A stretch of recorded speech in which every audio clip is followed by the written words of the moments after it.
ये जो तस्वीरें अभी आपने देखी, हाथों में हथकड़ी और ट्रेन से जिन लोगों को ले जाया जा रहा है, ये वो लोग हैं जो पाकिस्तान और बांग्लादेश के इशारे पर भारत में बड़ी साजिश रचने की प्लानिंग कर रहे थे, लेकिन समय रहते इनको पकड़ लिया गया है। जी हां, बड़ी खबर इस वक्त निकलकर सामने आ रही है। आपको बता दें कि बड़ी आतंकी साजिश का खुलासा हुआ है। तमिलनाडु से पकड़े गए हैं 6 संदिग्ध। आईएसआई और बांग्लादेश के आतंकी संगठनों से इनके तार जुड़े हुए हैं। पूरी खबर क्या है विस्तार से मैं आपको बताता हूं। दिल्ली पुलिस ने तमिलनाडु से पकड़े हैं 6 संदिग्ध। आईएसआई और बांग्लादेशी आतंकी संगठनों से इनके कनेक्शन है।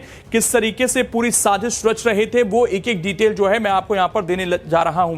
दरअसल स्पेशल सेल की बड़ी कार्रवाई हुई है जहां पर तमिलनाडु में इन लोगों को पकड़ा गया है और जो जानकारी मिल रही है वो बेहद चौंकाने वाली है। यहां पर आईएसआई और बांग्लादेश के आतंकी संगठनों के इशारे पर भारत में एक बड़ी आतंकी साजिश रचने का इन पर आरोप है।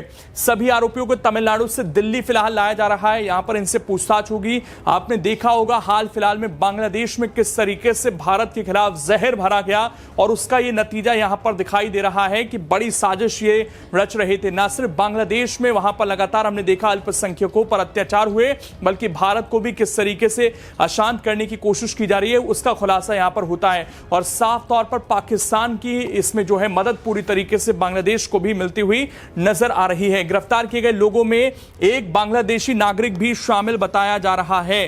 तो ये पूरी तरीके से भारत में एक बड़ी साजिश को अंजाम देने की फिराक में थे। कुछ आपत्तिजनक सामग्री भी इनके पास से बरामद की गई है जिसकी जांच फिलहाल चल रही है। दिल्ली पुलिस की स्पेशल टीम जो है जांच कर रही है। पाकिस्तान की आईएसआई से जुड़े होने की इनकी आशंका है, जो लंबे समय से भारत विरोधी गतिविधियों में लिप्त रहे हैं। इसके अलावा बांग्लादेशी आतंकी संगठनों की भूमिका भी जांच की जा रही है। आपको बता दें कि ये कर क्या रहे थे। यहां पर प्रारंभिक जांच में जो चीजें सामने आई हैं उनके मुताबिक ये लोग यहां पर जो है आतंकी संगठनों के समर्थन में संदेश फैला रहे थे। जो संदिग्ध हैंडलर्स हैं उनके संपर्क में ये थे और दिल्ली पुलिस ने इनके मोबाइल फोन और सिम कार्ड की गहन जांच की है ताकि इनके नेटवर्क, संपर्कों और साजिश के पूरे ताने बाने का पता चल सके। दिल्ली पुलिस के अनुसार इन संदिग्धों द्वारा एक बड़ी आतंकवादी साजिश को अंजाम देने की योजना जो है यहां पर बनाई जा रही थी, जिससे पहले ही इसका खुलासा कर दिया गया। कुछ दिन पहले आपने देखा होगा लाल किले पर जब अटैक हुआ उससे पहले बड़े स्तर पर कार्रवाई की गई थी, लेकिन फिर भी जो है आतंकवादी कहीं ना कहीं कामयाब हो गए थे एक अटैक करने में।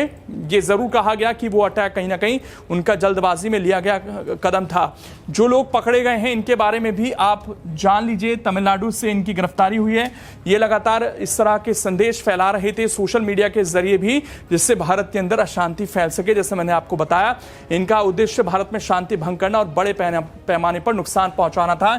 ये मोटिव लेकर जो है ये लगातार काम कर रहे थे और इसमें एक बांग्लादेशी नागरिक भी शामिल है। तमिलनाडु से मिजानपुर रहमान ये नाम है, मोहम्मद शबात, उमर, मोहम्मद लितान, मोहम्मद शाहिद और मोहम्मद उज्जवल नाम के 6 लोगों को गिरफ्तार किया गया है जो असामाजिक गतिविधियों में शामिल हैं। पाकिस्तान के आतंकवादी संगठनों के समर्थन में सोशल मीडिया पर कंटेंट पोस्ट कर रहे थे।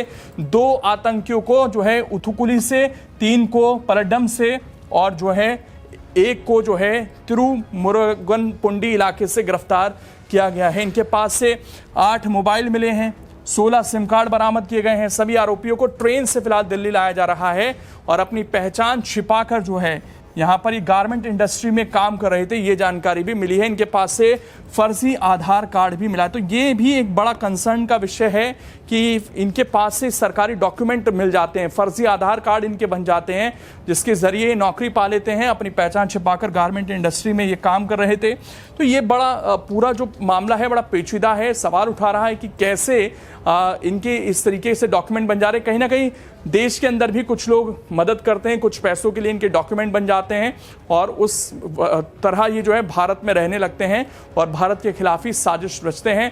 बांग्लादेश से अब नई सरकार वहां पर बन चुकी है। भारत चाहता है कि रिश्ते बेहतर हों, लेकिन अगर इस तरह की चीजें होंगी तो भारत इसका जवाब देगा। अगर बांग्लादेश में बैठकर या बांग्लादेश के लोग भारत में अगर इस तरह से अस्थिरता लाने की कोशिश कर रहे हैं तो उनका ये प्लान तो कामयाब नहीं होगा। वहां की जो मोहम्मद यूनुस कर गए, उम्मीद है कि नई सरकार कम से कम कम इस पर लगाम लगाए अगर वो ये चाहते हैं कि भारत और बांग्लादेश के बेहतर रिश्ते बने रहे।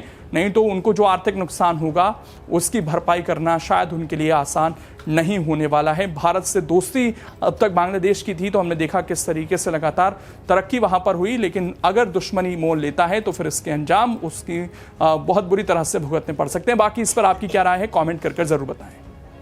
अगर आप ये वीडियो YouTube पर देख रहे हैं तो हमारे चैनल को सब्सक्राइब कर बेल आइकन दबाएं और Facebook पर देख रहे हैं तो हमारे पेज को लाइक करें।